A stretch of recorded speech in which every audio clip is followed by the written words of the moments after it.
hari amashusho yagiye akwirakwira muri iki gihe agaragara ko abantu ngo batangiye gushyirwa 666. nagira ngo mbwira abakristo ko bakwitegura gutaha. Nico numva navuga, ntabwo anti-Kristo aratangira gukora ku mugaragaro, arimo gukora mu buryo bw'amayoberane. Nk'abaframason bafite uko barahira, ipantaro imwe imanuye indi zamuye, bamufunze hano mu maso n'umutwe w'umuntu n'igikanga cy'umupfu. Umukristo yabona bakoze uko ngo ni peace and love, ariko peace and love ntabwo uzaho yavuye, ntuzi n'impamvu ya peace and love. Ugasanga umuntu aragiye arifotoje akoze ibi, ntabitse kuko bo ababishizeho muri ya secte ya Illuminati bazi icyo bakora, cyangwa izina rya nyamaswa cyangwa umubare w'izina ryayo. Noneho munsi batubwira umubare w'iyo nyamaswa uwo ari wo, ni umubare w'umuntu ni 666. Ibi bintu byose, zaba telefone, zaba ibintu byose tugendana, ibi by'ikoranabuhanga byose muri systeme anti-Kristo. Murabona izi karita impamvu hagomba kujyaho systeme ya cashless, amafaranga akakugwa mu mifuko y'abantu akajya mu ikoranabuhanga, nuko nyuma yo kuzamuka k'umugeni. Hanze ndanasobanuye n'impamvu abakristo batagomba kwemera izi micro. Rero uwo mubare je nasanze ari code, ni password. Niba giyewe mfite ikarita ya Equity, ntabwo nzabasha gukura amafaranga ariho. Umukristo arabana n'ibi bimenyetso byose gute kugira ngo akomeze kuba umukristo? Nicyo mukanya ngiye gusobanura, noneho ngaragaza aya mayoberane ari gukora mu buryo ki. Ese umukristo utegereje impanda arabyitwara amate? Ntabwo Imana ishobora kugutegeka ngo ukizwe ku ngufu. Ugomba gukora ikintu cyitwa kwatura. Ukatura uti ndemeye kwakira Yesu nk'umwami n'umukiza. No kwakira Satani cyangwa se anti-Kristo, nabyo uko bigenzwa kuri Kristo Yesu ni nako bigenzwa kuri anti-Kristo. Niyo mpamvu Bibiliya ivuga yuko ubu ngubu arimo arakora mu buryo bw'amayoberane, kubera ko ukanya ndi busobanura icyitwa microchip. Aka kantu batangiye gushira mu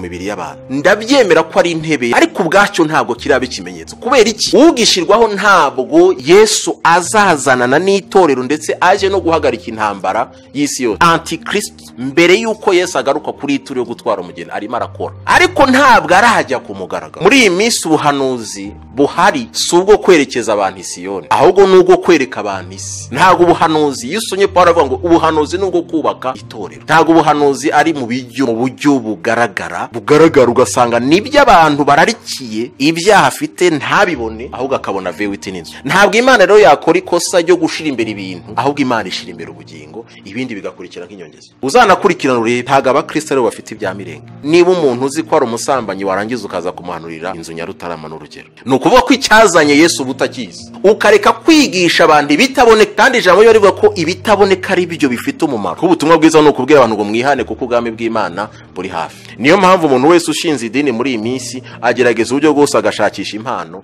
yo gukiza indwara. Ni ukuvuga ko igitangaza wakwiye kubwira abantu ngo baze kwakira ni Kristo Yesu. Ntabwo igitangaza ari kubona vewiti cyangwa sinzu runaka, ahubwo igitangaza cya mbere iyo ufite Kristo Yesu uba ufite imigisha yose. Intumbero cyangwa se objective y'Agakiza dufite si uko Imana iduha kuba mu mujyi wa Kigali, objective ni ukuba mu ijuru. Niyo mpamvu Paul yavuze ngo iwacu kwimura ni kontre yo kwimika, ni ukuvuga Kristo niwe mwami wacu. Ariko ikimenyetso kizagaragaza ko Yesu agiye kugaruka, no mission ye ya mbere ni ukuza umugeni kumva impanda anyuze mu miryango ya gipagani. Urugero nabahaye ni Illuminati n'izindi zitwa za Rose Croix, zitwa za Framason, zitwa za Skull and Bones, ni nyinshi. Ariko systeme ye anti-Kristo akora mu mayoberane, ni naho tugiye kureba umukristo aritwara ate, kuko ikimenyetso kigaragaza ko Yesu agiye kugaruka nuko mwisi yagira ngo mbitangarize isi yose hagomba kuba hazabaho passport imwe ya Afrika. Murazi kwirimo gutegura, yanatangira n'abamaze kuyibona, n'irangamuntu imwe y'isi. Nimvise amakuru ko nayo ishobora kuba yarateguwe. Ibyo byose ku mukristo, iyo tuvuze ikimenyetso gitandukanye n'icyaha. Abantu barimo gutinda mu bimenyetso, ariko ibyaha bikaba abana byinshi. Kandi ntabwo impanda tuzayibuzwa n'ibimenyetso, tuzayibuzwa n'ibyaha. Ibimenyetso noneho tugiye kugaragaza uburyo bishobora kudushora mu byaha. Azaba yemeje akarengane, bamwe niko ubwo nyine ngo akarengane karatangiye. Izi za smartphone barazifite. Noneho ukambwira ukuntu umuntu yanze kujya mwishirahamwe kandi ari mwishirahamwe rya MTN, ndetse abantu bakaba mu madini batabayeho bashaka ubugingo, ahubwo byarabaye nka association gusa. Ni ikimenyetso. Izi WhatsApp ni ikimenyetso, Facebook ni ikimenyetso, Twitter ni ikimenyetso. Iri koranabuhanga icyo bita technology ni kimwe mu bimenyetso simusiga byerekana ukuvuga ko amahigo yo gukizwa nyuma y'itorero deliberasi zabiri mu Bisirayeli. Ntabwo Bibiliya ingaragariza neza yuko nyuma yo kuzamuka kw'itorero abanyamahanga baza bafite umwanya. Nagira inama abanyamahanga gukizwa none bikiri none impanda itaravuga. Azatujyana muri amazu meza yaduteguriye, nitugerayo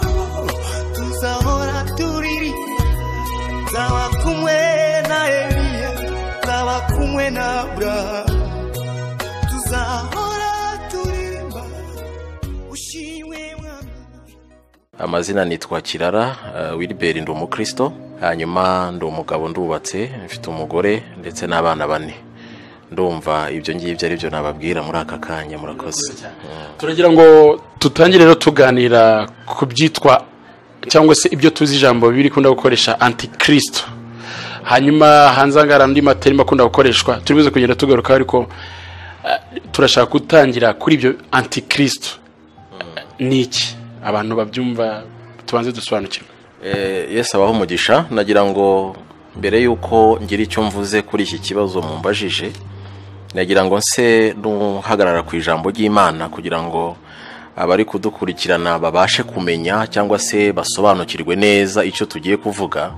Nagira ngo duhagarare mu magambo y'Imana cyangwa se ku ijambo ry'Imana ryanditswe mu Batesalonike, urwandiko rwa 2 Paulo yabandikiye, ibice 2 ndetse turahera ku murongo wa 1. Ndagerageza gusoma nihuse kugira ngo abantu bumve ko ibyo tugiye kuganira byose bikubiye muri iyi mirongo. Abatesalonike, urwandiko rwa 2 rwa 2 ibice 2 umurongo wa 1 kugeza ku 10. Aravuga ngo umurongo wa 1, turabinginga bene data kubwo kuzaza k'umwami wacu Yesu Kristo no kuzamuteranirizwaho kwacu, kugira ngo mutanamuka vuba mukava mu bwenge cyangwa muhagarike imitima, naho mwaba mubitewe n'umwuka cyangwa se n'ijambo cyangwa n'urwandiko rukekwa ko ruvuye kuri twe, bihamya yuko umunsi w'umwami wacu umaze gusohora. Ntihakagira umuntu boshya uburyo bwose, kuko uwo munsi utazaza kujya kwimura Imana kutabanje kubaho, kandi ujya munyabugome atarahishurwa ari we mwana wo kurimbuka. Noneho umurongo wa 4 haravuga ngo ni umubisha wishyira hejuru y'icitwa Imana cyose cyangwa igisengwa, kugira ngo yicare mu rusengero rw'Imana yerekane ko ari Imana. Ntimwibuka yuko nababwiye ibyo nkiri kumwe namwe, kandi none muzi yuko ikimubuza ari ukugira ngo azahishurwe mu gihe cye. Kuko amayoberane y'ubugome, ndumva ari cyo tugiye kuvugaho cyane, n'ubu atangiye gukora, ariko ntazahishurwa keretse uyabuze ubu akuweho. Mu kanya ndi busobanura umurongo ku wundi, ariko nagira ngo tubanze dusome aka gaparagrafe kose cyangwa se iki gice cyose. Nibwo wa mugome azahishurwa, umwami Yesu azicisha umwuka uva mu kanwa ke akamutsembesha kuboneka kukuza kwe. Kuza k'uwo mugome rero ari we ANTI-KRISTO kuri mu buryo bwo gukora kwa Satani, gufite imbaraga zose n'ibimenyetso n'ibitangaza by'ibinyoma n'ubuhenzi bwose bwo gukiranirwa kubarimbuka, kuko batemeye gukunda ukuri ngo bakizwe. Imana itugirire neza. Aya magambo rero, ikibazo mwari mumbajije muravuze muti ese ANTI-KRISTO umuntu yakumva iki? Iri jambo ANTI-KRISTO iyo ugiye gusoma mu ndimi zitandukanye, ANTI-KRISTO buriya nta nubwo ari ikinyarwanda niko nabivuga, ahubwo ni amagambo yaje ava mu ndimi z'amahanga. Anti mu yandi magambo mu Gifaransa ni nk'ari contre, anti. Ahandi muri zindi Bibiliya cyangwa mu bindi bitabo uzasanga handitse ngo ANTI-KRISTO. Anti nukuba nubanziriza Kristo. Mu yandi magambo ANTI-KRISTO, iyo uvuze ANTI-KRISTO ni nkaho wavuze uti nuzabanza kuza mbere yuko Kristo agaruka. Reka tuyifate muri iyo sanse ndaza kubisobanura. Ariko iyo umuntu avuze anti, nukuvuga ni contre, nugwanya Kristo. Mu giswahili ngo ni mupinga Kristo, nugwanya Kristo. Ndetse amagambo tumenyereye gukoresha ntabwo ari ANTI-KRISTO, ahubwo ni ANTI-KRISTO.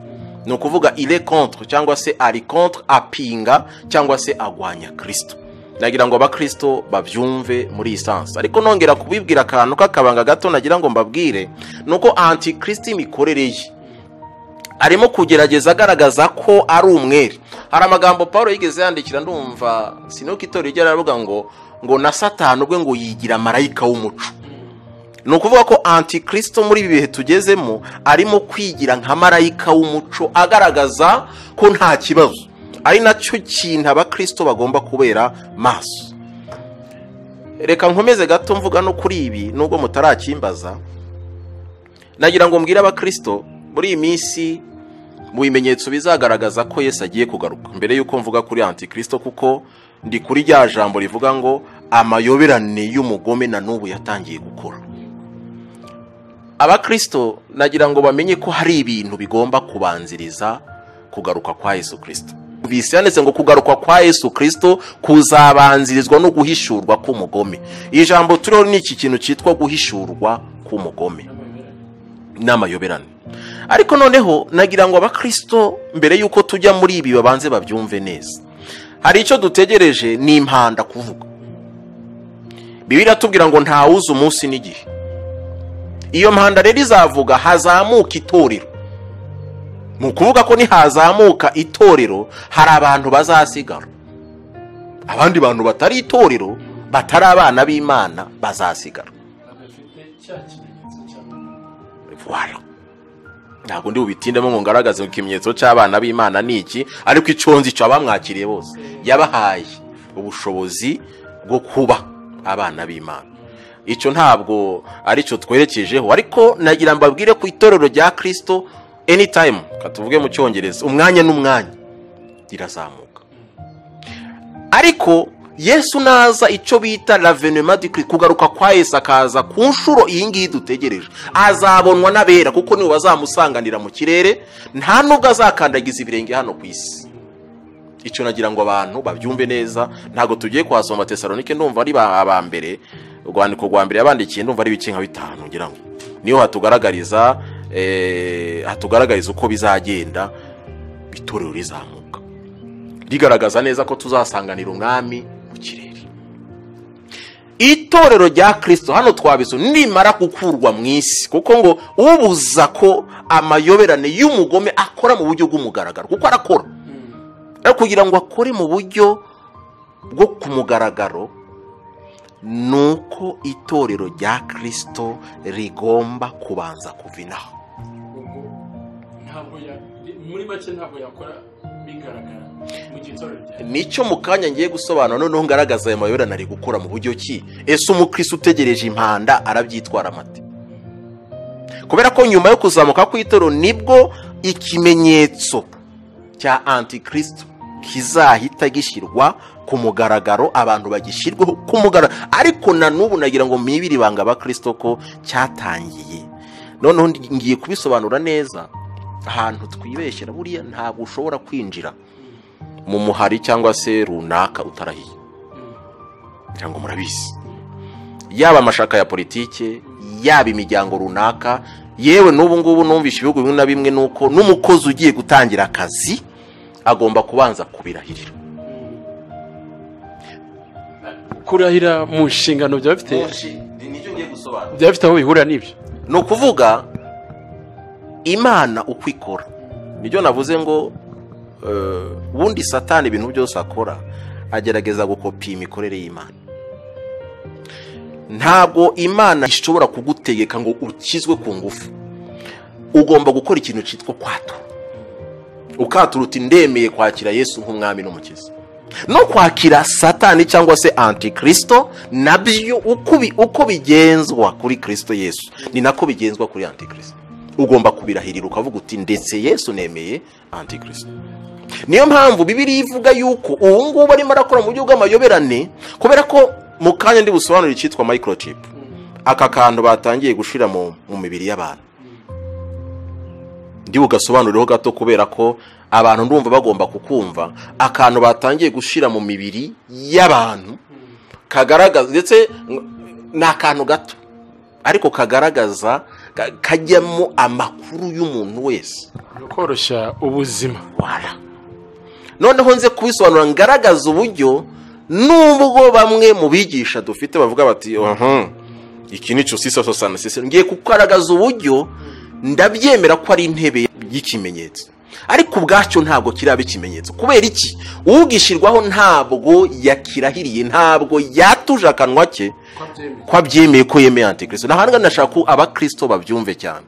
Noneho usubiramo iki kintu, nyuma yo kuzamuka k'umugeni wa Kristo ari ryo torero, ntago njya muri theology cyane, hagomba kunyuraho imyaka 7.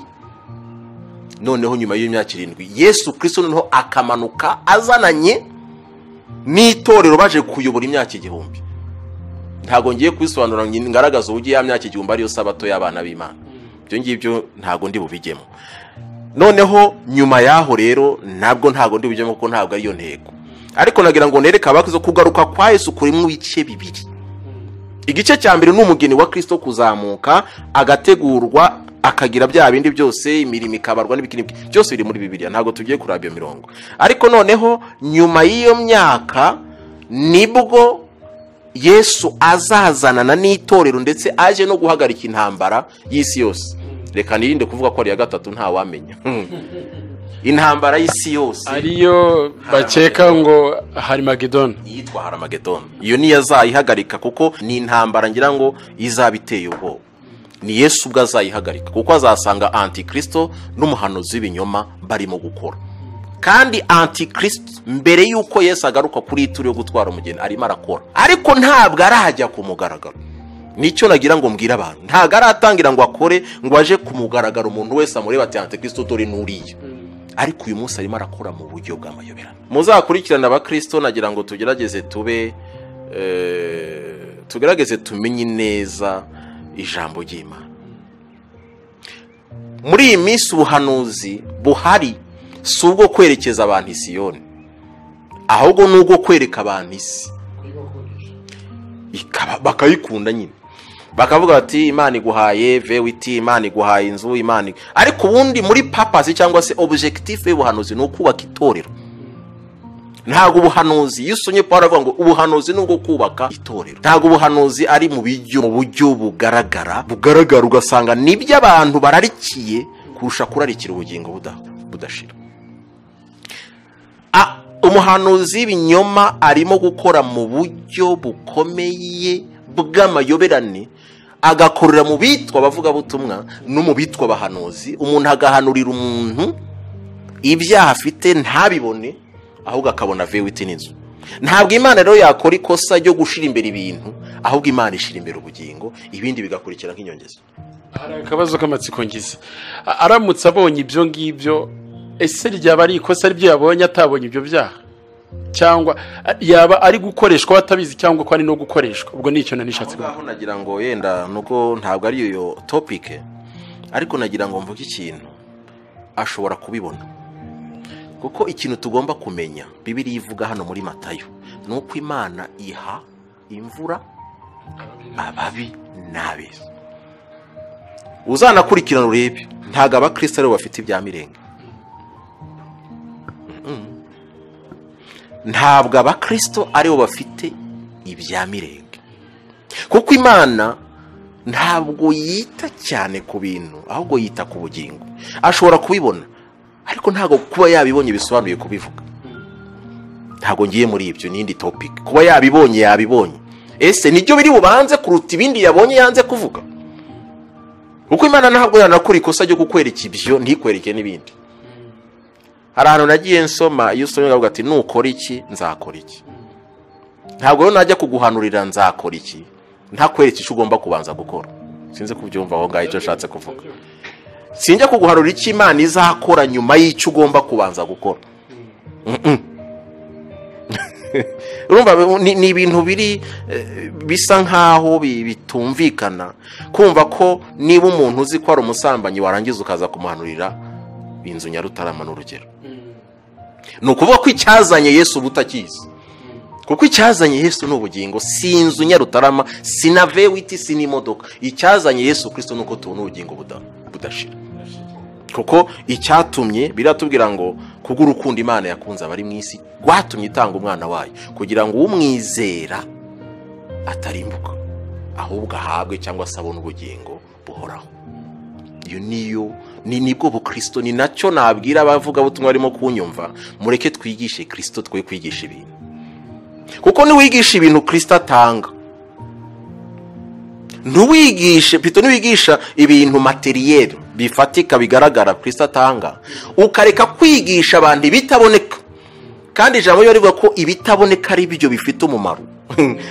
Niwe urumva. Muri icyo gihe no kuvuga ko wataye intego y'ubutumwa bwiza. Ko ubutumwa bwiza no kubwira abantu ngo mwihane kuko ubwami bw'Imana buri hafi. Iyo niyo purpose y'ubutumwa bwiza, niyo ntego.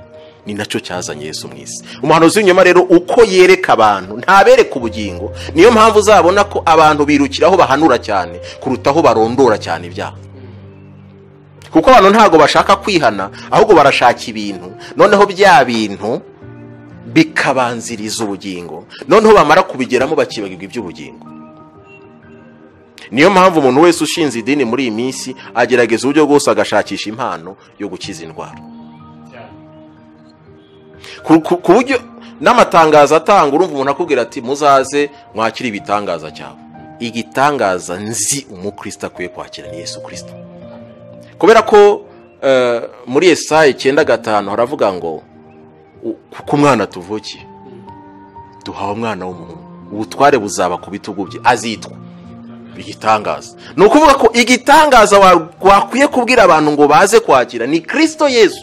Ntabwo igitangaza ari kubona vewiti cyangwa sinzu runaka, ahubwo igitangaza cya mbere iyo ufite Kristo Yesu uba ufite imigisha yose. Muri ibyo yaravuze ngo imigisha yose yo mu gakiza narayihawe ngo igihe nakiraga Yesu nihana ibyaha, niko yavuze. Rero nagira ngo mbwira abavuga butumwa mureke twigishe Kristo. Ushobora kubona umukristo araje umuvuga butumwa rwose arahagaze aravuga ngo ndashima Imana yangabije Kigali, noneho ukibaza niba intumbero cyangwa se objectif y'Agakiza dufite si uko Imana iduha kuba mu mujyi wa Kigali, objectif ni ukuba mu ijuru. Niyo mpamvu Paul yavuze ngo iwacu tweho ni mu ijuru. Rero umuhanuzi w'ibinyoma arimo gukora, ariko topic yacu ni kuri ANTI-KRISTO ubujya akora mu mayoberane. Iki hano twasomye urwandiko rwa 2 umurongo wa 10 ababwira ngo turabinginga bene data kubwo kuzaza k'umwami wacu Yesu Kristo no kuzamuteranizwaho kwacu, kugira ngo mutanamuka vuba mukava mu bwenge cyangwa ngo muhagarike imitima naho mwaba mubitewe n'umwuka cyangwa n'ijambo cyangwa n'urwandiko rukekwa ko ruvuye kuri twe, bihamya yuko umunsi w'umwami wacu umaze gusohora. Mwumve neza umurongo wa 3 ngo ntiyakagira umuntu uboshye uburyo bwose, kuko uwo munsi utazaza kujya kwimura Imana kutabanje kubaho, kandi ujya mu nyabugome atarahishurwa ari we mwana wo kurimbuka. Nagira ngo nsobanure noneho umurongo ku wundi hano, hanyuma mwumve topic yacu aho ihagaze ivuga ku mayoberane n'ibimenyetso ndi buvigeho gatoya. Hanyuma Paulo arababwira ngo uko bigenda kose nagira ngo mbabwire ikimenyetso cya mbere Batesalonike n'abandi bose muzasoma Bibiliya, nuko abantu babanza kwimura Imana. Abantu bagomba kubanza kwimura Imana bakimika. Kwimura nagira ngo wenda hari umuntu yibesha akavuga ngo ni kwimura, ntago ari kwimura déplacer. Hano ni muri sense y'ubwami. Kwimura ni contraire yo kwimika. No kuvuga Kristo niwe mwami wacu, ariko ikimenyetso kizagaragaza ko Yesu agiye kugaruka nuko tuzamwimura, noneho tukimika ibindi tukamwirengagiza. Noneho wakwibaza uti ibintu abantu bazimika Paulo yavugaga hano ni ibiki? Bazimika iki? Hari ibigirwamana, kuko iyo bavuze iki ubundi tuzi ko hari Imana imwe, ibindi byose biri ku ruhande ni ibigirwamana cyangwa si byitwa cyangwa ibyitwa Imana, ariko ubundi Imana yacu ni imwe. Noneho hano akavuga ngo muzimura, abantu bazimura Imana. Nicyo kimenyetso kizaranga ko abantu bazimura Imana, ko Yesu agiye kugaruka nuko bazabanza kwimura Imana. Noneho ibizasimbura Kristo cyangwa si Imana ni ibiki? Ni nacyo tugiye kuvugana aha ngaha. Iyo tuvuze ANTI-KRISTO, impamvu bamwe bavuga ati ni ANTI-KRISTO nuko arimo gutegura uburyo, ntagategurwa kwa Yesu, ahubwo icya mbere misiyo ye ya mbere ni ukuza umugeni kumva impanda. Anyuze mu miryango ya gipagani, urugero nabahaye ni Illuminati n'izindi zitwa za Rose Croix, izitwa za Framason, izitwa za Skull and Bones, ni nyinshi ntago nshaka kuzitindaho. Ariko systeme ye ANTI-KRISTO akora mu mayoberane ni ugukora ikintu cyitwa amashirahamwe. Ni naho tugiye kureba umukristo aritwara ate, kuko ikimenyetso kigaragaza ko Yesu agiye kugaruka nuko mwisi, yagira ngo mbitangarize isi yose, hagomba kuba amashirahamwe. Ikintu cyitwa amashirahamwe, abamotari bagomba kujya mu mashirahamwe babyemera batabyemera. Kujya mwishirahamwe ku mukristo mbatangarize ko si icyaha, ariko ni ikimenyetso kigaragaza ko abera bagiye kuvina. ariko umukristo ntakwiye kwanga kurijyamo, ntakwiye kwanga kujya mu ishyirahamwe. Noneho nicyo tugiye kuvugana rero. Muri iyi minsi tugezaho ikintu cyose ni ingaga. Ntago mvuga muri iki gihugu turimo gusa, ariko ni mu isi yose ikintu cyose ni ingaga, ni association. Ni bwabyo ibihugu birihuza, u Burundi, u Rwanda, Tanzania, urumva turi muri East Africa Community. Mu minsi iza hazabaho passport imwe ya Afrika, murazi ko irimo gutegurwa, yanatangira n'abamaze kuyibona, n'irangamuntu imwe y'isi. Nimvise amakuru ko nayo ishobora kuba yarateguwe. Ibyo byose ku mukristo, nagira ngo ni abakristo tugerageze twe kuyoba. Ibyo byose ku mukristo batandukanye ikimenyetso n'icyaha, kuko biratandukanye. Iyo tuvuze ikimenyetso gitandukanye n'icyaha, abantu barimo gutinda mu bimenyetso, ariko ibyaha bikababana byinshi. Sinzi ko ako kantu barimo kumva, ariko nizere ko bazakumva. Yenda muri za comment bazashiremo comment zako. Ndasubiramo, abantu turimo gutinda ku bimenyetso kurusha gutinda mu kureka icyaha. Kandi ntabwo impanda tuzayibuzwa n'ibimenyetso, tuzayibuzwa n'ibyaha. Ahubwo noneho byamenyetso bishobora kudushora mu byaha. Ibimenyetso noneho tugiye kugaragaza uburyo bishobora kudushora mu byaha. Ariko ahanini nuko abakristo, nk'urugero, niba ujye ukabwira umuntu uti ntujye mu ishyirahamwe, umufashije iki? Banza umwereke uti iri shyirahamwe nturijyemo kuba iyi mpamvu ni. Okay, natarijyamo, ndaguha urugero rw'abamotari. Azakora atatari mu ishyirahamwe y'abamotari, ntabwo yemerewe gukora. Natakora, abana be bazabaho bate? Bavuga ngo azaba yemeje akarengane. Bamwe niko babivuga ngo ubwo nyine ngo akarengane karatangiye. Ikibabaje kinantera agahinda nuko abantu bavuga ibyo ngibyo bafite za telefone, izi za smartphone barazifite. Noneho ukambwira ukuntu umuntu yanze kujya mu ishyirahamwe kandi ari mu ishyirahamwe rya MTN. Kubera ko ishyirahamwe rya MTN ukuvuga ko umuntu wese uguze telefone, uguze SIM card, agomba gufatira irangamuntu we na nimero bakamwandika. Umbwira umuntu n'abatiyandikije barimo barabwira ati mugaruke ubundi turazihagarika. None se urabuza umuntu kujya mu ishyirahamwe ry'abamotari? Urabuza umuntu gutanga mitiweli, ubwisungane mu kwivuza, ukavuga ngo ni ibya ANTI-KRISTO? Ubihera hehe? Niba abantu bavuze ati tugiye kwisungana twivuza, deja ni ikintu cyitwa kwisunga, n'ubwisungane mu Kinyarwanda bivuga neza cyane. Ni kwisungana, nukuba nisunze Theo. Niba giyewe ntanze 7, nintarwara Theo akarwara, byandi giyewe natanze azavuza Theo. Noneho urabwira umuntu ngo ntafate mitiweli ngo ni ANTI-KRISTO, uhereye kuki?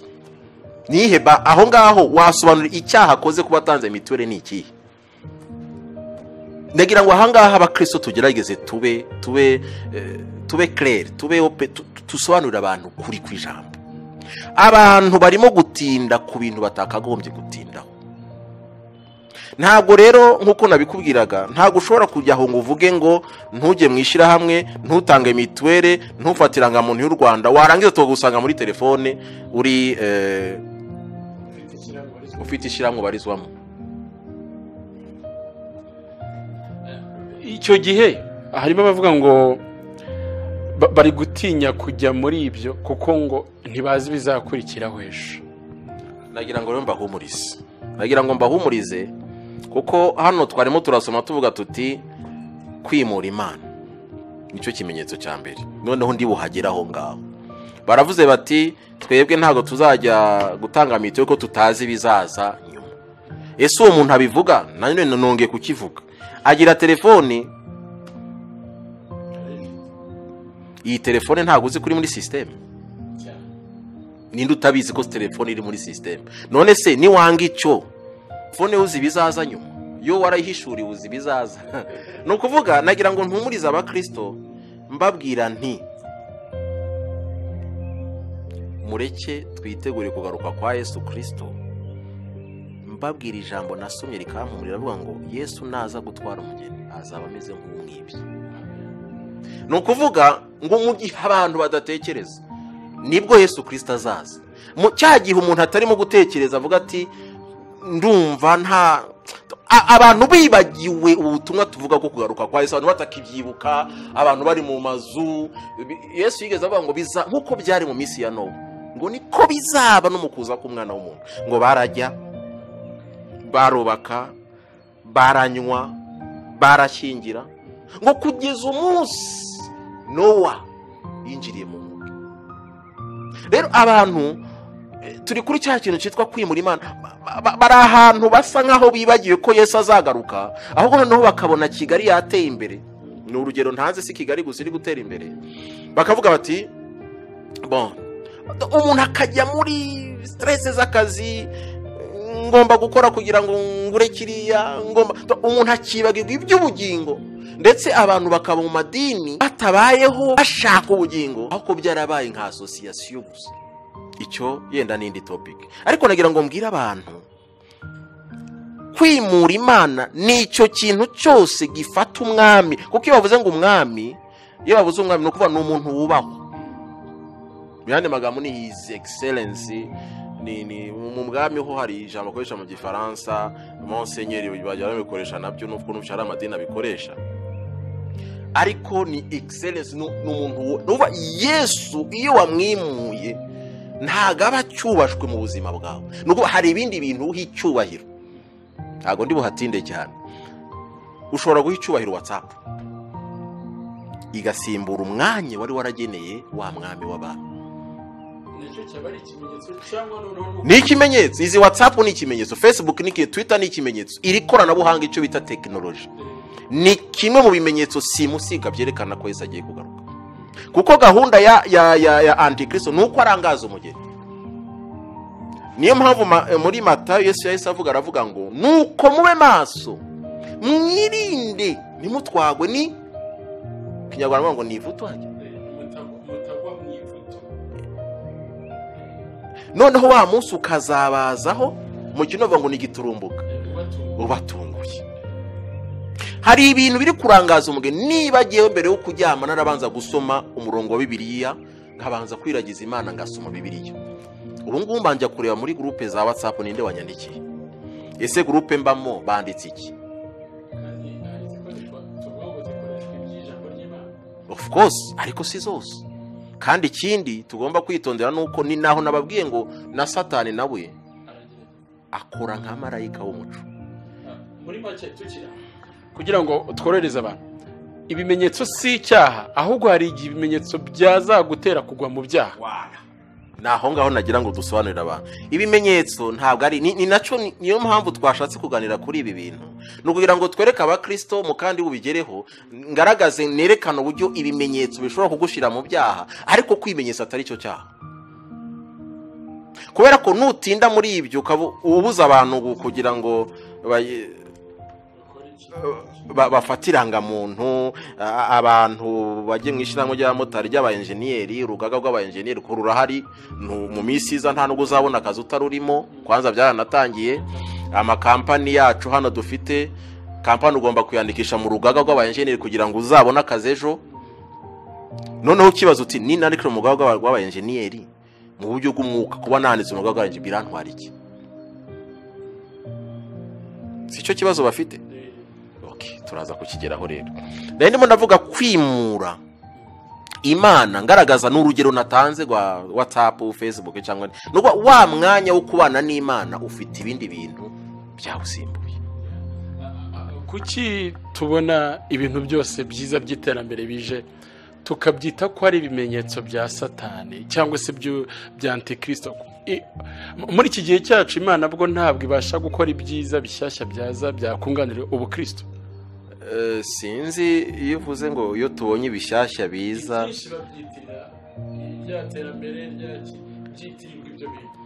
ntabwo yenda twahita twemeza ngo byose byakwitirwa ko ari bya Satani.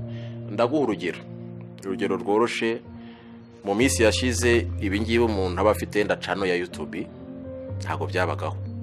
Murabizi ko ijambo ry'Imana byabaga nyine umuntu ajya mu rusengero rimwe na rimwe kuri radio Rwanda, ariko guhera mu myaka ya za 2000 habaye amaradiyo menshi, ndetse ijambo ry'Imana ribona n'umwanya mu maradiyo atari make, ndetse haba n'amaradiyo ya Gikristo. Sinzi rero kuzajya kuvuga ngo kuba radio urugero Live FM ihari cyangwa se radiyo umucyo ukavuga ngo kubera ko ari iterambere riturutse kwa Satani, ntabwo numva byaba ari byo, kubera ko n'iki twita ikoranabuhanga iyo gikoreshejwe nk'uko kigomba gukoreshwa gishobora gutuma abantu benshi bagera kuri Kristo.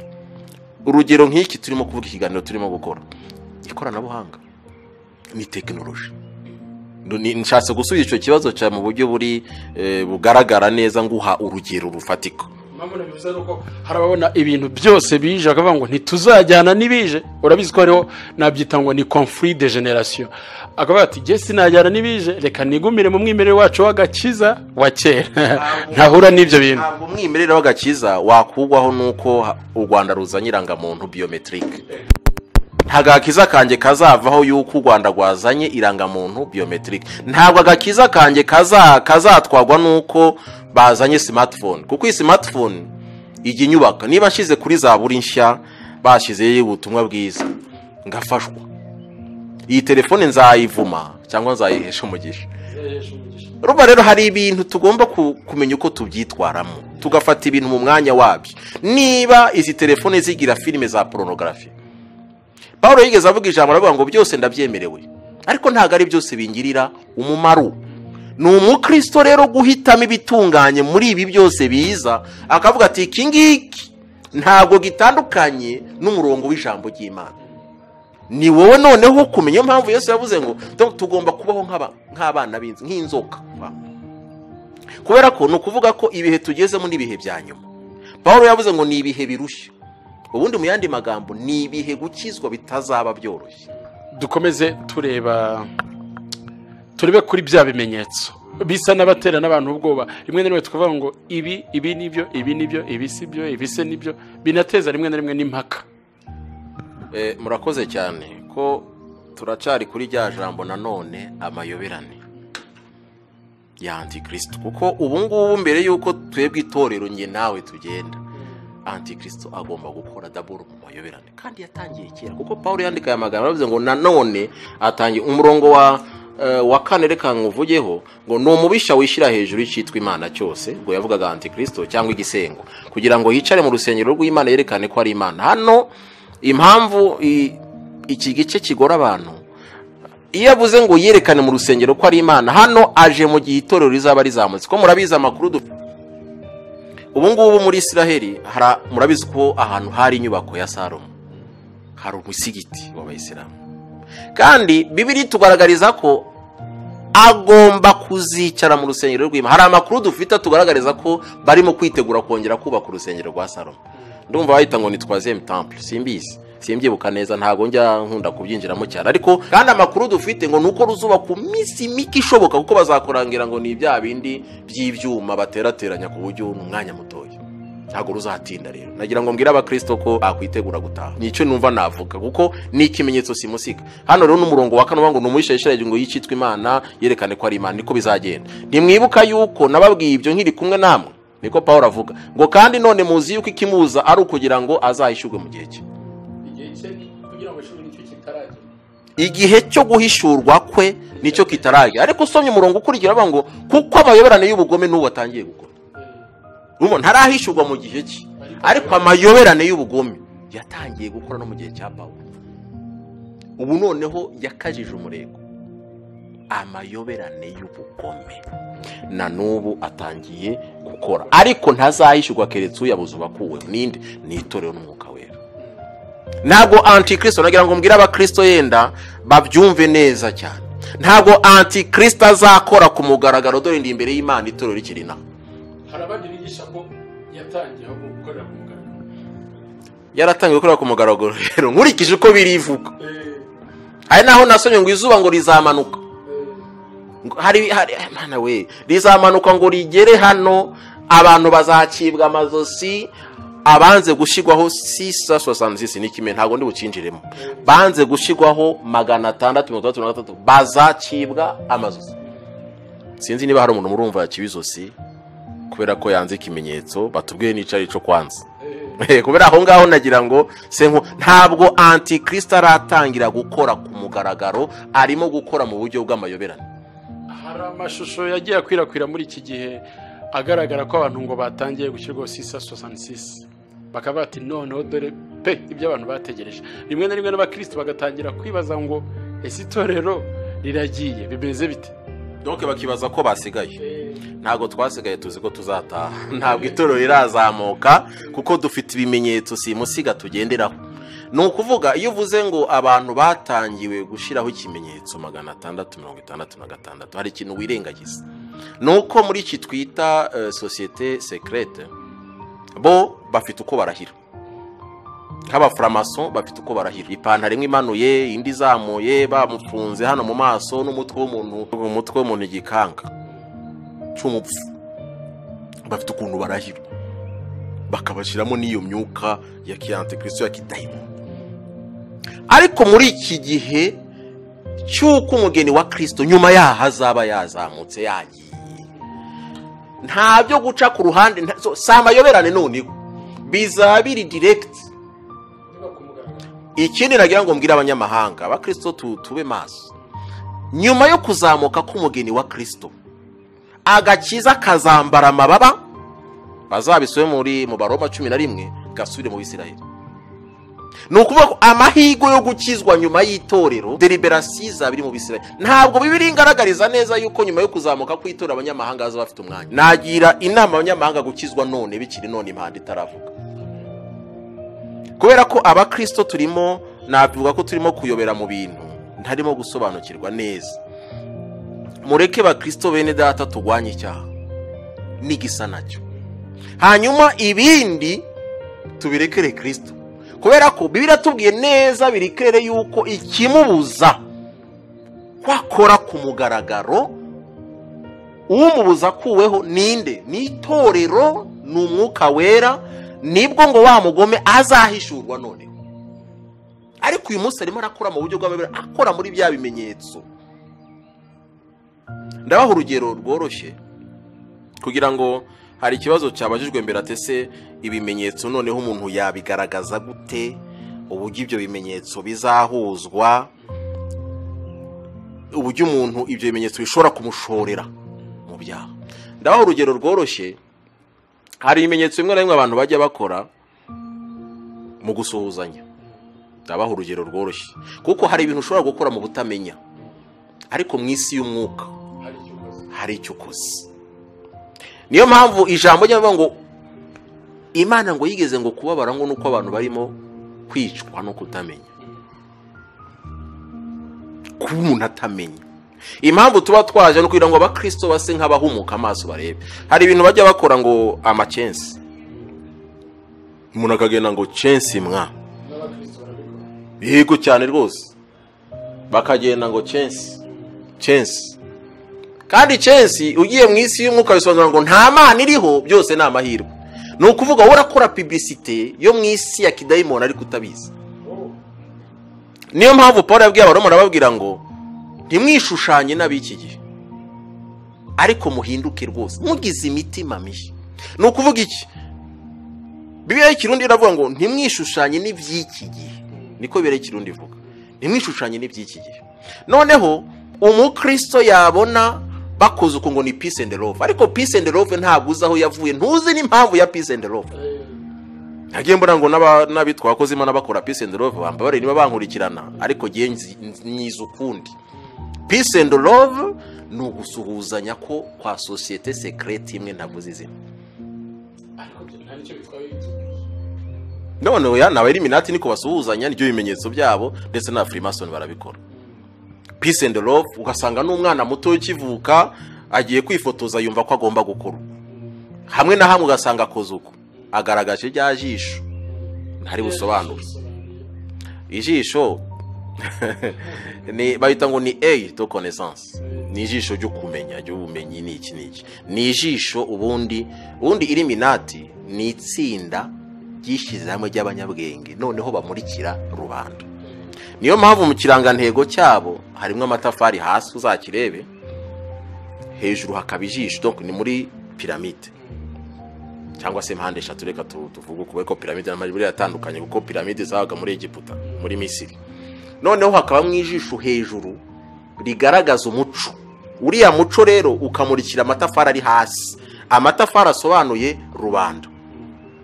rubanda rero rumurikwa ntabwo ari itorero, kuko itorero rya Kristo ryo ni ubwoko butuye ukwabwo, ryo rimurikirwa na umuyobozi wacu ni Roho Mutagatifu, ni umwuka wera, ni Kristo, niwe muyobozi niwe utuyoboye.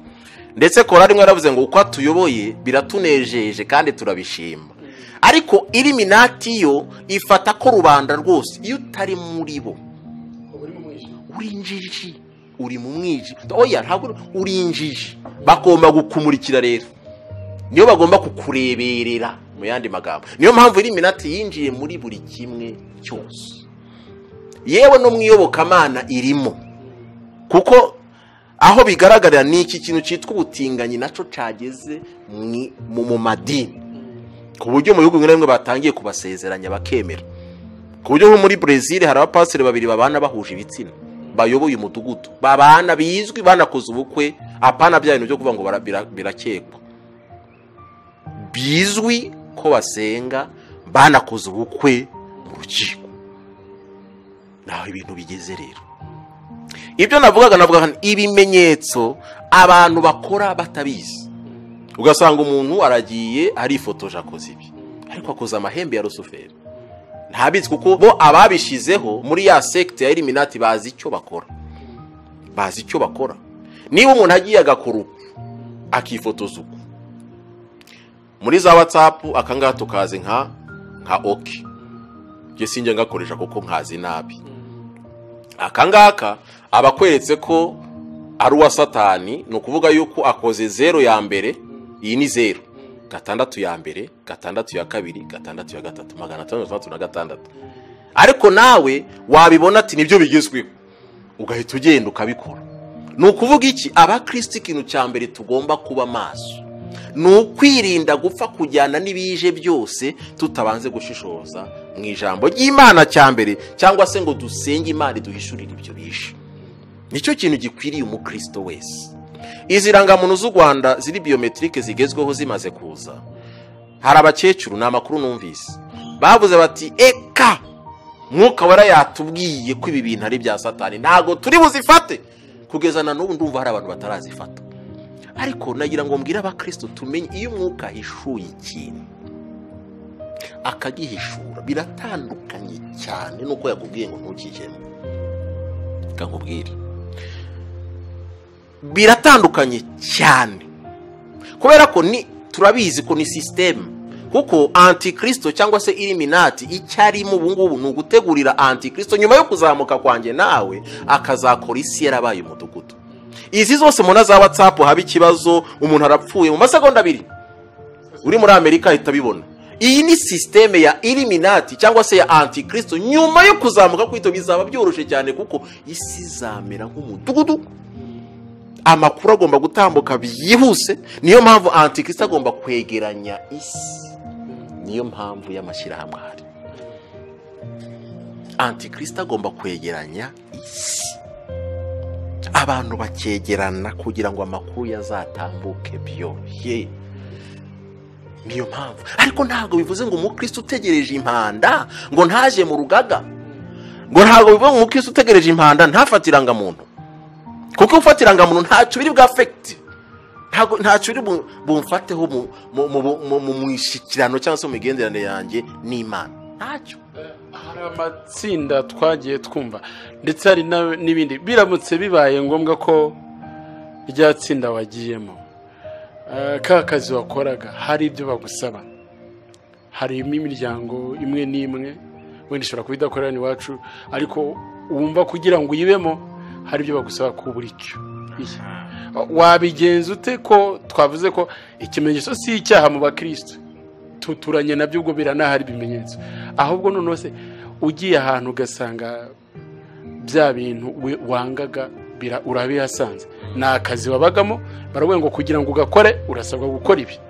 Wabaho urugero rw'ibyo bintu bisabwa, utugira hariho imirimo imwe n'imwe usanga abantu bayirimo bategetswe gushishikariza abantu kuba batinganya.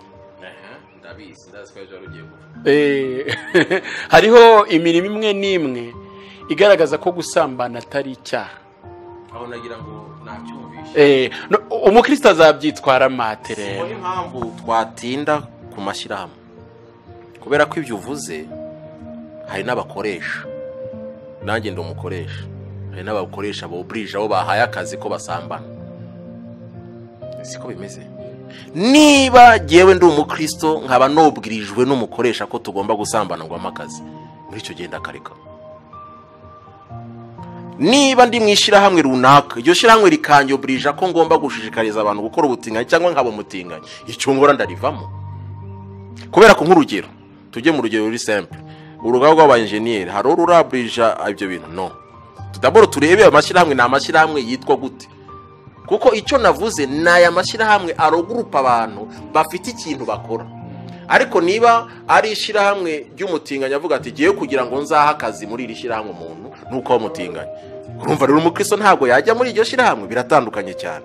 No kuvuga umukristo agomba kumenya ese n'umugabo wari umugabo we gutwaye mu byaha ubyemera kandi yaragukoye, ntabwo yagushira mu kintu gitandukanye n'umwami wawe Yesu Kristo ngo ukemere kugikora nubwo yaba ari umugabo wawe, dusibye n'ishirahamwe. Rero muri make abakristo ko tubaho twebwe mu kanya ndiye wabwire kuri microchip mbabwire ububi bwayo kwikora. Niba jewe naramenye Imana mfite umwuka w'Imana ngomba kwemera nkayoborwa n'umwuka. Hari n'ishirahamwe umuka yambwira ati ishirahamwe nturijyemo kuko umwuka ni utureberera, cyangwa se ushobora no kurijyamo kuko umuntu wese afite uko abanye n'Imana, ariko ukabona hari ibimenyetso bikwereka yuko bizakuvana n'ini ugomba kurivamo nubwo ryaba kabone iri gufitiye inyungu runaka. Ariko sinzi ko wansobanura ko gufatira ngamuntu y'u Rwanda ya biometric ukangaraga wampa ibimenyetso bigaragaza yuko gufatiye urangamuntu hari ibyaha bizanshoramo. Ifo ko tuba kameme ahangaha abantu basobanukiwe cyane. Tugeze kuri microchips. Microchip rero, microchip ni akantu gato kanzi inyangira ngo nabisobanuyeho cyane, kangana n'akabuto k'umuceri udatetse, kabasha kujya donc kabika amakuru ajya ku mpapuro 6,000 cyangwa se page 12,000. Amakuru yose abasha kujya kuri ako kantu, gafite technology cyangwa se ikoranabuhanga riri ku rwego rwo hejuru, ku buryo abigisha benshi n'abantu benshi babireba bagerageza kukagereranya n'ikimenyetso cya 666 kubera iki. Bibiliya iyo usomye mu byahishuwe ibice 13 ndumva ugahera ku murongo wa 18 ngira ngo cyangwa 16 simbiye 16. Iyo usomye neza ukabireba uko bimeze, biratubwira ngo icyo kimenyetso kijajya ahantu habiri, mu ruhanga no mu kiganza cy'iburyo. Kugira ngo ngaha tugerageze nakwiye dusoma neza. Microchip ahantu ifitiye akantu k'amayoberane ntabwo ijyaho honyine, akenshi ijya mu kiganza swat cy'ibumoso cyangwa cy'iburyo. Video turazifite zigaragaza bagashiramo. Hano ntago turakabona, benshi ntibakunze kugashiraho, abenshi bagashira naha ngaha. Urumva aha no mu kumoso ntaho bisobanuye muri Bibiliya. Iyo usomye yukoze navuga gusoma mu buryo buri direct bugaragara utagiye gucukumbura cyane, ntaho bigaragara. Kuko microchip ishobora no kuba aho bigeze ubu ngubu, ushobora no kuba bayishira ahantu hose ishobora kuhajya, mu gihe ikimenyetso bitubwira ko ari habiri, mu kiganza cy'iburyo cyangwa mu ruhanga. Nibaza ko ayo makuru turayafite. Noneho aho abigisha bagiye bahuza nabyo, ariko iyo usomye cyangwa se ugerageje gusoma ibitabo kakurikira n'amakuru, uwagashizeho avuga ko ari faciliter la vie, korosha ubuzima, nukorosha imibereho y'abantu. Ibi byo gufata amakarita igihumbi n'igihumbi ugashira muri ntuza bayita muri mw'ikofi, irangamuntu, mitiwere, ATM, visa card ni nyinshi. Ziriya karita rero zose na tependego, ziriya karite zose tependego ku batabizi yenda bari mu bindi bihugu, ni akantu bakubita kuri mu bisi noneho kagenda. Noneho iyo umuntu agiye kureba amakuru no kugira ngo boroshe ubuzima, bw'abantu. Kandi natwe mu bantu babikoresha ibyo byose bya tependego, bya ATM, bya visa card, biratworohereza. Dimanche muri weekend banki ntiyakoze, ugiye gucuma uvanye amafaranga, ubonye uko uhaha, birorosha ubuzima. Noneho Illuminati gahita igendera kuri icyo kintu cyo korosha ubuzima bw'abantu rero. Korosha ubuzima bw'abantu. Noneho ya makuru yose ari kuri za karita bakayashyira muri ako kantu kamwe kitwa microchip. Niyo target, niyo objectif, niyo ntego ihari. Nuko permis, passport, rangamuntu, biriya byose navuze bijya muri abo hari system yitwa cashless. Nuko umuntu atagendana amafaranga. Kuba hari cashless ni iterambere rigaragara. Niho ndabwira abakristo ko ari ibimenyetso. Kuko nuvuga ngo ni ibyaha uraba wibeshye. Urawibeshye kubera ko ugira mobile money. Wohereza amafaranga. Rero inshuro zose woheje amafaranga ugo wakoze icyaha. Oya. Ahubwo ni ibimenyetso bitwerekaho isi irimo kugana. Umukristo rero uzi ijambo ry'Imana amenya yuko agiye gutaha. Ariko ntibi mobile money turazikoresha. No mu minsi iza tuzajya dutanga icya 10 n'amaturo dukoresheje mobile money. Hari naho byatangiye, hari naho ngo bakoresha ibyuma, ntiwiri kujya gufata gaseke mu rusengero, ujya gufata amafaranga ukamenya aho ujya kuyashira direct mutiri uhura n'umudiyakoni. Ubwo n'uruki ni ibintu byorosha ubuzima. Ariko noneho nuvuga ngo ni ibyaha simbikoreshe, wabisobanura ute? Urabisobanura ute muri icyo gihe? Ariko turi kuri microchip. Microchip ugiye kwireba uruhande rumwe uravuga ati okay ni ikoranabuhanga, ariko igira izindi defo zituma giye uzayishiramo narapfuye. Sinyemera, niyo mpamvu nkubwiye nimo ndakwereka noneho umukristo agomba kwitwa. Siho tugeze. Microchip igira ikintu cyitwa GPS. GPS igira kuma kitwa nicyo bita global positioning system. No kuvuga nuko bamenya aho uri. Ikindi kibi cyayo nuko bashobora kukuyobora uko babishaka. Igihe uyifite ubwenge bwawe bafite uburenganzira bwo kubuhindukiza ukamera nk'irobo. Ntago ndi bujye muri ayo makuru cyane. Ibyo bintu rero byatumye giye maze kumenya ayo makuru. Ndavuga ngewe kugira ngo uyinshiremo uzabanza unyice. Ikinagira ngo mbwira abakristo ntitwibeshe. Hano muri izi telefone tugira akantu bita SIM card. Ngira ngo kano kantu urakareba. Iyi ni SIM card. Ushatse nahita shipa. Kuko iyi SIM card ifite amakuru. Hano hari amazina. Harimo ama contact. Akangaka ntagafite iyi telefone nta kimaze. Ushobora kuyikoresha enda wireless nka creating WhatsApp, ariko WhatsApp nayi creatinze mbere, nayishizeho mbere nkoresheje kano kuko ni nimero. No kuvuga kano kantu niwo mutima wantuza ni line bayita line. Donc ni ligne. Hakabaho nico bita motherboard muri telefone, haba ico bita carte mère. Ni nayigize telefone iyi motherboard idahari telefone nayo nta kimaze. Ni nayiriho amakuru yose ya telefone. Rero microchip nano urugero ndimo ndatanga mbwira abakristo ti mwikwibeshe. Ship murazifite, murazigendana mu makofi yanyu. Ship kuko yavuze ship mu Kinyarwanda ivuga gute Mana yo mw'Ijuru? Ship na ni puce mu Gifaransa. Ni puce. Ni puce na akantu murabizi kuri izi karite za ATM nuko ntayifite hafi ngo nyibereke. Izi karite za ATM haba hakuma uzarebe neza kameze nkako. Uzabikurikirane. Ngira ngo wayituha kugira ngo tuyereke abadukurikirana babyumve ne umpe na tependego kugira ngo abantu babyumve cyane. Birahari buriya no kutabireba. Noneho umpe nirangamuntu y'u Rwanda nkwereke kugira ngo abakristo tube maso twe kuyoba. Tazaba dusanga twarigishije abantu bitari byo. Murabona irangamuntu y'u Rwanda navuze ko ababyeretswe barabyeretswe ahubwo atoge irangamuntu ije muri systeme ANTI-KRISTO. Reka tubyemere. Noneho nico bita technology ku rwego rwo hejuru irangamuntu y'u Rwanda. Technology na permis kuriya ubona zikoze na passport. Hano murabona ko dufite amazina ya nyirangamuntu hano. ni ibintu bikina amakuru make dufite, ariko ubundi nashaka gusobanura icyo bita shipu kariya ko mu buryo gakora, ariko ubundi amakuru y'uyu muntu yose araha, aho yavukiye bito irangamuntu, aho yavukiye, ibintu byose ya makuru utari kubona hano imbere yose araha. Iyi sifi gushira muri computer gusa bita byiyafisha. Ni urugero ngo haye ABAKRISTO rero shipu murazigenda ndacyaraho. Wajya kuri iyi carte ya bank, ndabona ari bank ya Equity, aka kantu kose ni publicity, ariko akantu gafite umumaro naka, iyi ni shipu.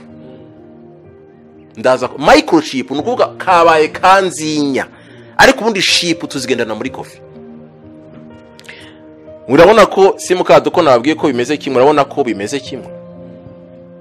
Nta kantu gahura n'ikindi cuma kagatanga amakuru, ni nka computer. Buriya ziriya card ni nka computer, ushira muri kiriya cuma cy'amafaranga igasoma, ariko inagira nayo nako karakora, ariko akagaka nako na makuru ahura ahangaha akakatariho.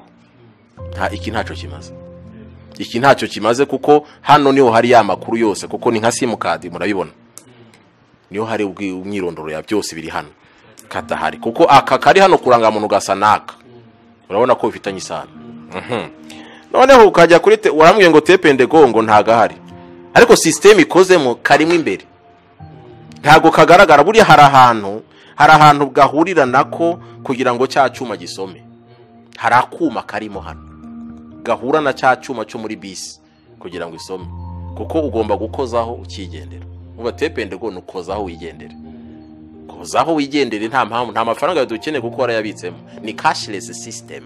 Niyo mpamvu amabanki menshi yo mwisi arimo arestore ikintu cyitwa cashless. Cashless nta mpamvu yo kugendana amafaranga. Bika amafaranga muri mobile money, yabike mu ikarita wiyagendana. Cashless. Iyi cashless iratuganisha hehe? Iratuganisha ku mubare 366, kuko ibintu byose bizaba biri muri system. Nta cash uzaba utunze mu rugo, nta cash uzaba ufite iwawe. Ndabisubiramo, njyambwira abantu ngo amafaranga dufite kuri konti saa yacu, kuko isaha n'isaha bashatse bayabroka, sinyakureho. Cyo turimo kujya, kandi sinshobora kubika amafaranga mu rugo, byakwemerwa bitakwemerwa, igihe ngezemo ntibinkundira. Niyo mpamvu system ihari nuko abantu nka bose bazizira turubari mu madeni, nta muntu n'umutari mu ideni rya bank. That is the system, new system tugezemo. System ihari nuko kugira ngo utere imbere muri iyi minsi ugomba kujya muri bank. Aya makuru ntimuyafite? Ni bangahe bubaka inzu batafashe credit? Ni imbarwa. Nagira ngo mbwira ABAKRISTO gufata credit si icyaha, ahubwo nk'umuntu usenga Imana uzabanze yibaze, ubundi bazakwafisha bihemu kuko utabajije Imana. Gufata credit si icyaha, ahubwo umwuka ari kugira ngo atuyobore. Ntabwo najya ngo mbwira ABAKRISTO ngo urumva ngo gufata credit ni kare ntabwo ari icyaha, ahubwo abayobwa n'umwuka w'Imana bose nibo bana bima. Menya uko uyoborwa, kushobora kwifata Imana itabikwemereye ukazabura ubwisho. Aho ni ikindi naringiyemo. Rero narimo ndavuga kuri shipu ziri muri izi karita. Izi karita rero system ihari mu minsi mike iri imbere iza nuko izi karita zigomba kujya mu mibiri y'abantu. Noneho nicyo bita micro, nuwa kagashipu kabaye gato bagahinduye kaba kanzinya, uri yo kuzishira mu ikofi rero zizajya mu mubiri wawe. Ndumva batukirambo byumvishe, noneho zizajya hehe? Mu mubiri wawe uzigendane. New system ni wigeze. Noneho iyo wabuze umubare 666, ndabivuga giye uko numva ndimo kuvyumva. Bibiri wisomye neza gura ngo ni umubare w'iki w'umuntu, ariko hari ahantu havuze ngo ufite ubwenge nabare. Itanga devoir ku mukristo, hari uzahasome neza. Iravuga ngo umunyabwenge rero, kandi twamenye ko umunyabwenge nubaha Imana buri. Iyo birivuze umunyabwenge ni umuntu ubaha Imana, si ufite masters cyangwa doctora. Umunyabwenge ni umuntu wibaha Imana, ni nkaho avuze ngo umunyabwenge nabare. Noneho nkuko nabivugaga, izi karita gahunda ihari nuko utu tushipu tugomba kuzahinduka cyangwa se twamaze guhindurwa micro no kuvuga na kantu gato. Iyo bavuze micro mu gifaransa cyangwa se micro mu cyongereza no kuvuga na kantu kacishijwe kabaye kanzinya kabaye gato. Micro ngo nibaza ko ari ibintu byumvikana. Noneho utu dushipu twose tugomba kujya mu mubiri y'abantu, tukava mu ikofi tukajya mu mubiri. Noneho umuntu ashobora kwibaza, none se kuba tuvuye mu ikofi ko n'ubundi natugeraga mu ikofi bibaye icyaha ko tugiye mu mubiri? Icyaha ni ikihe ko utu tuntu tugiye mu mibiri? Niyo mpamvu rimwe na rimwe dukunze kwiga tubwira abantu uti microchip ni intebe y'umubare 666, kubera ko ugiye muri sens propre mu byumvikana. Niba utu tuntu dufite mu ikofi, niba mvuga ngo ni 666 utu tuntu, no kuvuga deja ndayifite ndayigendana, ariko ntituranja mu mubiri. Ariko kuba turi mu ikofi ubwatwo, niba ari two nita umubare, ubwo umubare ndawugendana nanjye ndawufite. Ahangaha nagira ngo abantu banyumve neza. Microchip rero, aka kantu kanzinya kagomba kuzajya mu mibiri y'abantu. Ndetse twumvishe n'itangazo byanyuze ku mbuga za WhatsApp cyane ngo Perezida wa Amerika kiri Obama ngo yashizeho itegeko yuko kugira ngo umuntu wese yivuze agomba kuba afite microchip. Ayo makuru yatugezeho turayazi ko nta muntu ushobora kwivuza atarimo, kuko no kuvuga yuko bya bindi twakoreshaga fishi kwa muganga. Abizi ko mu bitaro cyangwa se mu dispensaire, mu centre de santé, uragenda bakaguha fishi. Iyo fishi bakuzuza docteur umuntu dusanze wasubirayo bakajya gushaka ya fishi wivurijeho. Ibyo bintu rero mu minsi mike cyane, ndetse hamwe namwe byatangiye kuvaho. Si system ya microchip nduva nk'abajya kwivuza bitaro bikomeye byo muri Kigali biba biri informatize. Hari nageze kuri CHUK ejo bundi narwaje umwana, bampa ubu ngubu umwana wanjye afite ikarita yo kwivurizaho yo muri rwa Faisal, yo muri CHUK. Nukuvuga ntabwo nkeneye ya fishi yasimbuwe n'ikarita iriho amazina y'umwana, iriho na kode. Iyo karita nasubira kurwara nkajya muri CHUK niyo nzagaragaza, ni nayo fishi. Nukuvuga bahita bashyira muri sizo bakamenya ati wa mwana dararara yari yagwaye. N'urugero ntanze. Ariko noneho muri Amerika ho nuko iyo karita itaba ikarita, ahubwo kaba kagashipu kajya mu mubiri. Ntanze urugero rworoshe, murabizi ko munasigaye ajya guhaha afite ikarita muri za alimentation zikomeye. Ndetse mu Rwanda ho nabonye henshi turahari, no mu maduka ufata ikarita bagashyira mu kamashini, ugashyiraho umubare w'ibanga, ikishyura utiri ujya gukora muri kashi. Ibyo bintu ni ibintu bihari. Noneho ikibazo nagira mbaze uyu muntu wita kano kantu umubare, ngiye kubivuga uko biri. Muri icyo gihe no kuvuga uwo mubare arimo kuvuga yuko akari umubare, bisobanuye ko umubare ugendana mu ikofi nubwo utaramujya hehe mu mubiri. Ariko ntago ari ko biri. Aka kantu mureba ni intebe y'umubare, kuko iyo bavuze umubare, nagerageze gusoma neza, nagira ngo se nkusoma aya magambo kugira ngo abantu bayumve. Nagerageje gusoma neza. Iyo usomye ku bijyanye na microchip ugasoma ibyahishuwe 13 murongo wa 15-18 avuga ngo itera bose inyamaswa, aboroheje n'abakomeye n'abatunzi n'abakene n'abo mudendezo n'abimbata gushigwaho ikimenyetso ku kiganza cy'iburyo cyangwa se hehe mu ruhanga. No kuvuga ku kiganza cy'iburyo cyangwa mu ruhanga. Niko bimeze. Nitwemeza yuko izi shipu ari cyo kimenyetso, kuko microchip zabaye nzinya ntoya, birasobanura ko izi karita zose ni za Theo. Birasobanura ko Theo agenda no mubare 666 ari umubare bita wa ANTI-KRISTO, witwa wa ANTI-KRISTO mu ikofi. Ese nibyo? Reka tubirebe. Kugira ngo hatagira umuntu wemererwa kugura cyangwa gutunda keretse afite icyo kimenyetso. Icya mbere hariho ikimenyetso. Icya kabiri izina rya ya nyamaswa, ngo cyangwa izina rya ya nyamaswa, icyo ni icya kabiri. Icya gatatu umubare w'izina ryayo.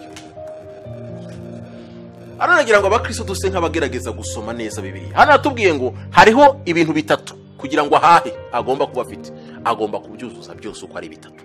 Icya mbere agomba kuba afite ikimenyetso cya ya nyamaswa. Icya kabiri izina rya ya nyamaswa. Icya gatatu umubare w'izina rya ya nyamaswa.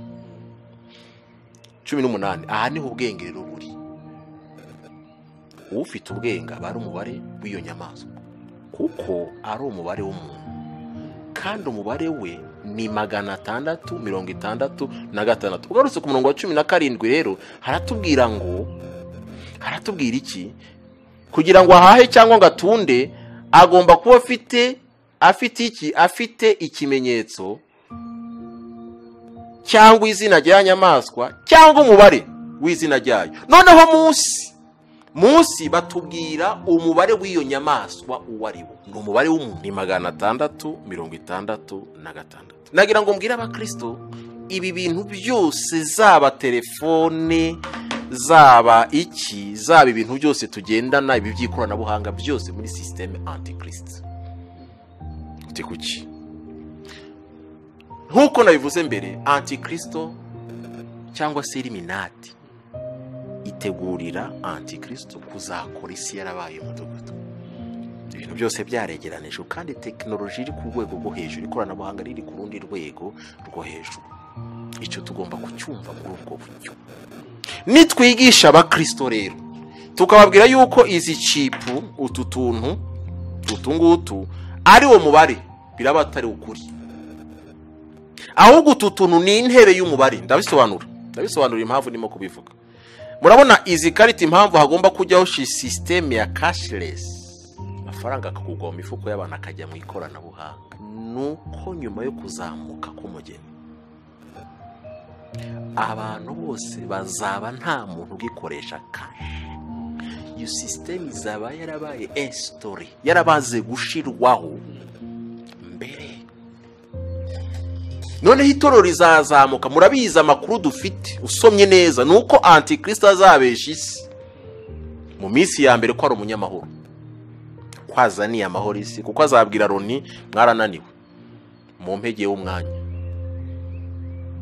kuko isi igomba kuyoborwa n'umuntu umwe ari we anti-Kristo nyuma yo kuzamuka ku itorero. Niyo mpamvu umuntu uzasigara afite akaga, kuko isi izaba iyobowe n'umugome arimo gukora mu buryo bw'umugaragaro. Impamvu mvuga ko ari intebe y'ikimenyetso nuko nkuko nabivuze mbere, nta muntu winjira mu ishirahamwe atarahiye, mu muhari, mu ishaka, yewe nanone no mu kazi urabanza ukavuga ukarahira ati ndarahiye.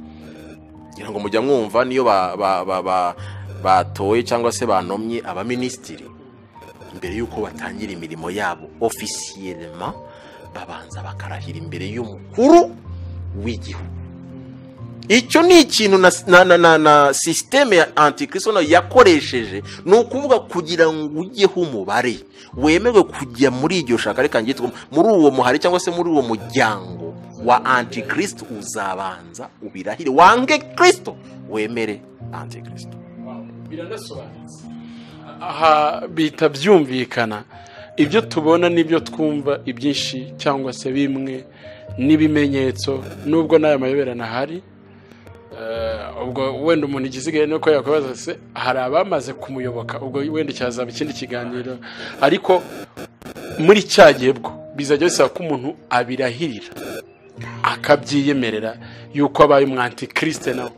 Hanyuma turagira ngo none uyu munsi abakristo babana n'ibyo bintu byose tubonye gute? Nagira ngo se nkubanza gusoza hano kugira ngo abantu batabitwara nabi. Nari mvuze ngo izi chip cyangwa se microchip abantu bari gushira mu mibiri, ndetse ndanasobanuriye n'impamvu abakristo batagomba kwemera kugashyirwamo, kuko nagira ngo mbivuge, ariko nabanje kubisobanura neza. Mbanze ndanasobanuriye n'impamvu abakristo batagomba kwemera izi microchip.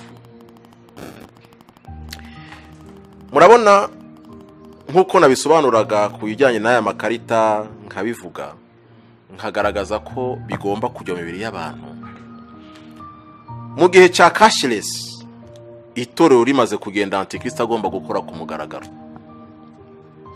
Izi karita utemeye gushirwaho ikimenyetso cya ANTI-KRISTO, kuko hari ikimenyetso cya ANTI-KRISTO hakaba n'izina rya ya nyamaswa, hakaba n'umubare w'izina ryayo.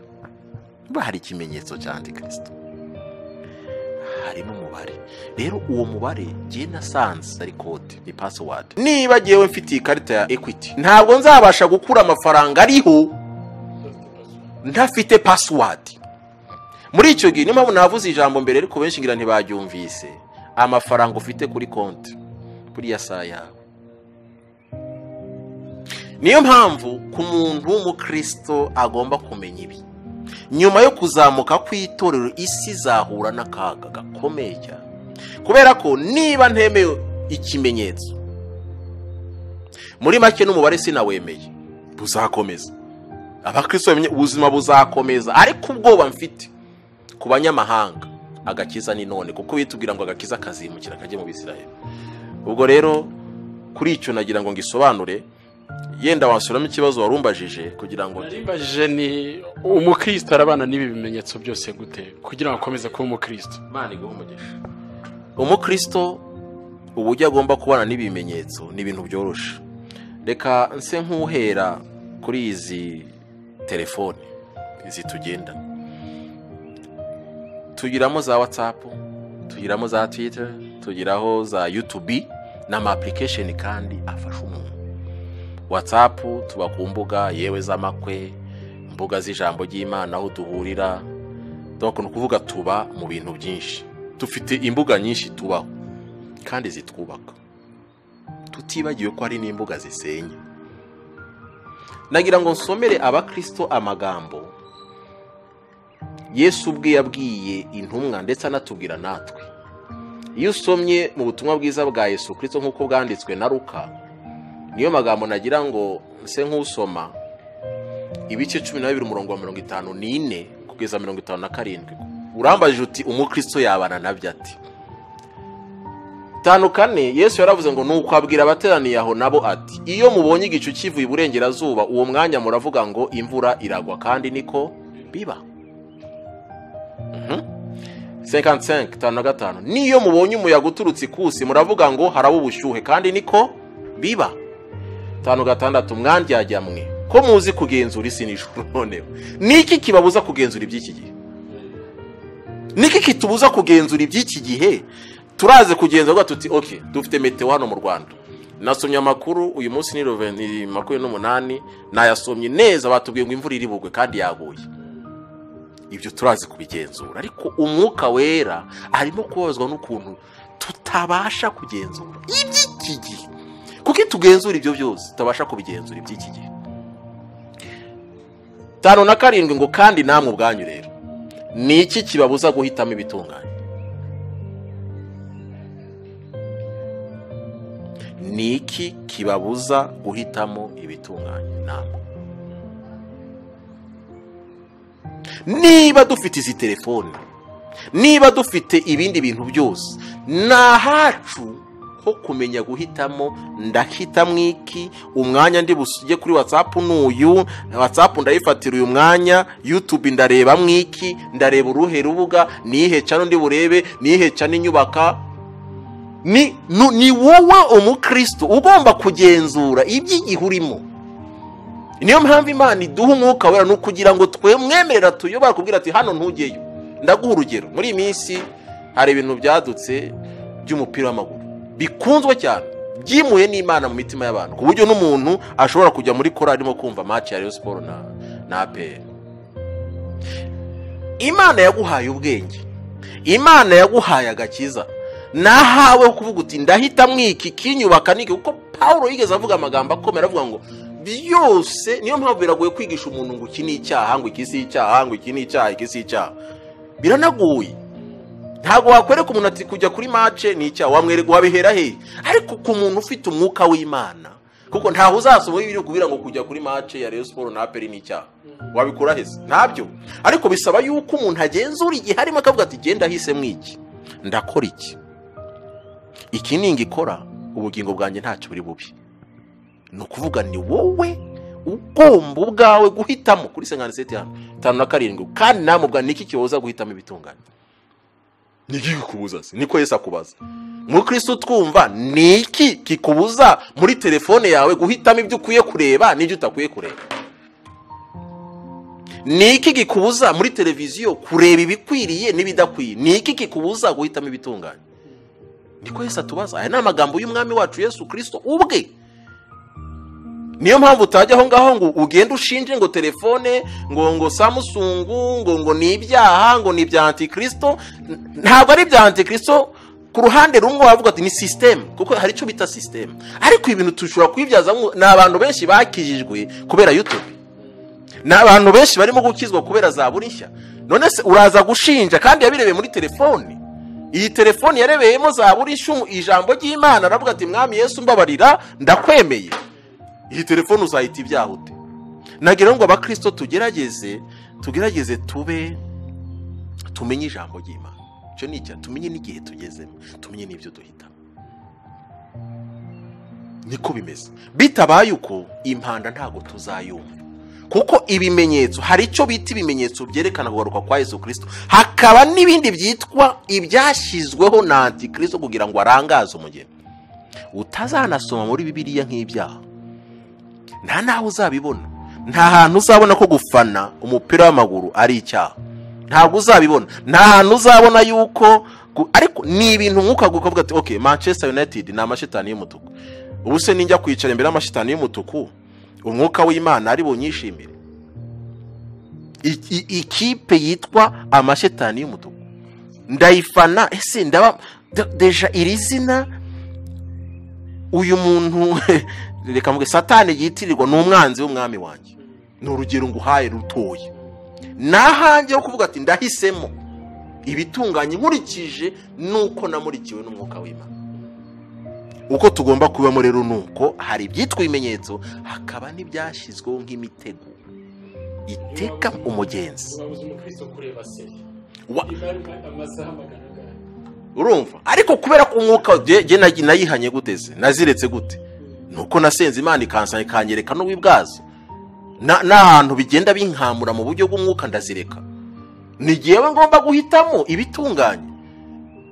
Niko bimeze. Niyo mpamvu iyo tuvuga ibi bintu ntago tubivuga dusa nkaho tukwereka, turabivuga noneho umwuka kwa kukwereka seri ububi bwabyo, umwuka akagusanga akakwereka ati uzi ko ari byo. Wagera mu mupira ukavuga uzi ko ko naratwawe ntanagisenga ndota umupira gusa.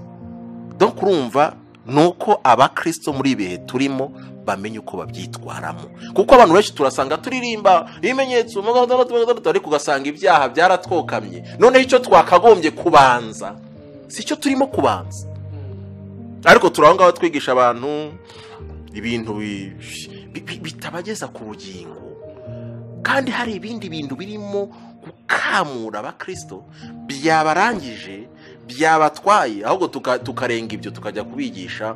Urumva ngo irangamuntu y'u Rwanda ngo kuyifatanya ANTI-KRISTO ni icyaha cyahe.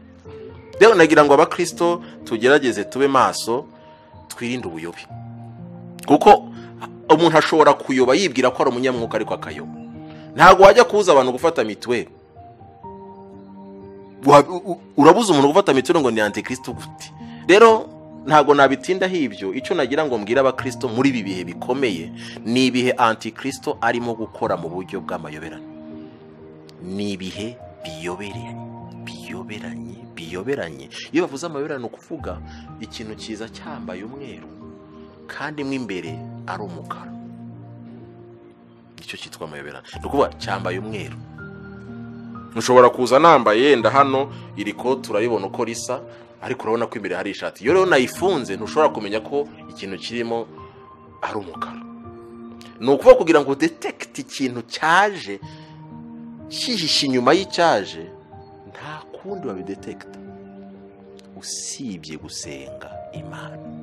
Icyo ni icyambere, usibye kuba ufite ijambo ry'Imana yuzuye muri wowe.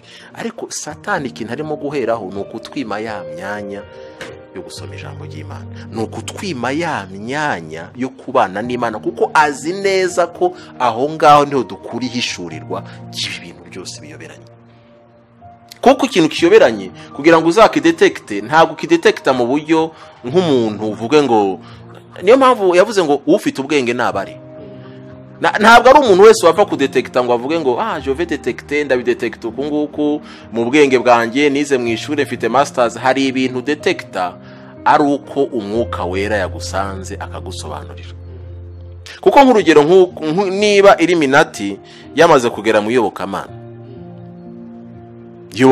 abantu bose nibaze dusengane, nibaze, ni byiza guhuza abantu bagasengana bakaba hamwe, ni byiza cyane, si byiza se?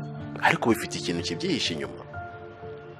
Kuko ubu ngubu dufite abakristo b'abatinganyi bafite n'amadini atingana yemewe. Uwo muntu nimusengana agomba kuguteramo wa mwuka. Gahunda ihari rero y'icyo bita ecumenisme, guhuza amadini, nuko abantu bose basa nkaho bahuje imyemerero ukuntu, noneho umwuka wera akisohokera kigendera, kuko bantu batarimo ikintu cyitwa guhuza. Kuko no kugira ngo umwuka wera aze babanje kuba bahuza imiti. Niko bimeze systeme rero y'icyo bita ecumenisme. Gahunda yayo ni ukorosha ubukristo, ni ukorosha agakiza, ni ukudiri w'agakiza. Nuko bimeze. Kuko iyo abaye ecumenisme hinjiramo n'ibindi ntavuze byinshi. Ngo rero muri make ni umukristo wo kumenya ijambo ry'Imana, akamenya n'icyo ahitamo. Ibi bintu twabisengera bikavaho cyangwa bizakomeza kwiyongera? Wasubiramo ikibazo, kubera ko ibi bintu, ibyo bimenyetso twabonye, uko gukora kw'amayobera k'umwanzi cyangwa se k'umugome, ese abakristo bashobora kubisengera bikagabanuka, cyangwa basengera kugira ngo bambare imbaraga zo kubana nabyo? Kuvuga ngo wasenga ngo biveho kugira ngo ibimenyetso byo kugaruka kwa Yesu biveho, cyangwa se ntago bishoboka. Ntago bishoboka, kuko Yesu ubwe yasize avuze ati ibimenyetso bizagaragaza kugaruka kwanjye ni ibi. Sinabisubiramo, biranditse muri Matayo. Ibimenyetso birahari, Yesu yarabivuze, Yohana, Paulo arabivuga. Ntabwo rero ibyo bimenyetso byavaho, ahubwo icyo dukora nk'abakristo ni ugusenga Imana ikaduha imbaraga. Niyo mpamvu muri Luka 21:36 haranditse akavuga ngo, nuko rero mujye muba maso. Niko Yesu yababwiye, nta kindi kintu wakora. Mujye muba maso, musenge iminsi yose, kugira ngo mubone kurokoka ibyo byose byenda kubaho, no guhagarara imbere y'umwana w'umuntu. Nta kindi kintu wakora, kuko Yesu yavuze ko birenda kubaho. Ibindi biri kuba, kuko ibi yabivuze kera, biri kuba. Ahubwo icyo dusaba ni ukuba maso. Iyo umuntu ari maso, akantu kose karaza, kamara kuza akakitegereza, akavuga ati reka mbe ntekereje ndebe ibintu ibyo ari byo. Yabona birimo akantu kadasobanutse, akajya imbere y'Imana. Ari navuga ngo dusenge iminsi yose, ati Mana, ko tubona ibi bintu bije ni biki? Batubwira ibyo ari byo, si tubijyemo cyangwa tubireke. Urumva, ni muri urwo rwego. Nta kindi wakora usibye gusaba imbaraga kugira ngo Imana iturenganye ibi bihe tuzagere mu ijuru, ngo mubone kurokoka ibyo byose byenda kubaho, no guhagarara imbere y'umwana w'umuntu mudatsinzwe. Imana itugirire neza. Turabashimiye cyane, dushimiye ikiganiro cyiza mudoha kirimo byinshi abantu bakwibaza. Dutekereza ko abantu nibagira amakomantere ibyo bifuza kumenya, baraza kwitwandikira hasi. Nta kindi twakora rero usibye kuba maso no gusenga, kugira ngo tubone kuzarokoka ibyo byose. Imana iduhana umugisha. Mana, turagushimiye kuko uri Imana yacu. Ntacyo twabasha gukora kugira ngo ibimenyetso wasize uvuze biveho, ariko icyo watubwiye gukora ni ukuba maso ndetse no gusenga iminsi yose, kugira ngo turusheho kwambara imbaraga zo kurengana ibi bihe no kurokoka ibyenda kubaho ndetse n'ibiri kubaho muri iyi minsi. Urakoze rero Uwiteka, habwa icyubahiro kuko wabanye natwe muri iki kiganiro. Ntago twabashije kuvuga byose, ndetse ijambo riratubwira ngo nta nubwo tuzi byose, ahubwo tuzi agace. Niyo mpamvu rero dusenze kugira ngo umuntu wese wakuriye ikiganiro muhe gusobanukirwa, kandi umuhe kwitegura kugaruka kwawe. Twese turusheho kuba maso, kuko tuzi neza kuri bugufi kuza gutwara umugeni. Komeza ubane natwe, tugirire neza, kandi ukomeze kuturinda, mu izina rya Kristo Yesu, amen.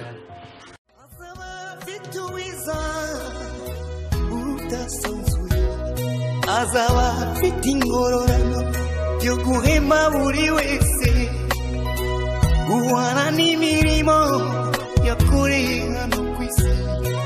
Nawe nshuti yanjye aza kwambika ikamba